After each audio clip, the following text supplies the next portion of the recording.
ఆయనున్న దేవుడు క్రైస్తవుడు కదండి. క్రైస్తవులు నమ్మిన దేవుడు కదా, మన దేవుడు తండ్రి కదా మనం నమ్ముతున్నాం. ఆయనకి హిందువులు అంటే కోపమా? నిజంగా ఆయన ఏమనుకోవాలి? నేను క్రైస్తవుల దేవుడిని కదా, మరి ఈ హిందువులందరూ నా పిల్లలు నన్ను నమ్మటం లేదే, మరి ఏం చేయాలి?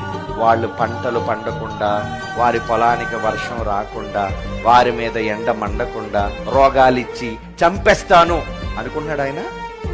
లేదు. నీకెలాగైతే నీ పొలం పండుతుందో వాళ్ళ పొలం కూడా పండుతుంది. ముందు మీ శత్రువులైన వాళ్ళందరినీ టార్గెట్ చేస్తారు. రే, నాకు శత్రువు ఎవడరా ఉన్నాడు నా ఊర్లో, ఇదిగో పలానా కుటుంబం ముందు వెళ్ళి చంపేస్తాను నేను. ఎందుకంటే దేవుడి మీద కేసేం ఉండదు కదా, దేవుడిని అడిగేవాడు ఎవడు? అలాంటి కక్ష సాధింపు చర్యలు చేసేవాళ్ళం మనం. మరి దేవుడు ఏంటండి? ఆయనలో లేవేంటండి? అవును లేవు, మంచివాడు.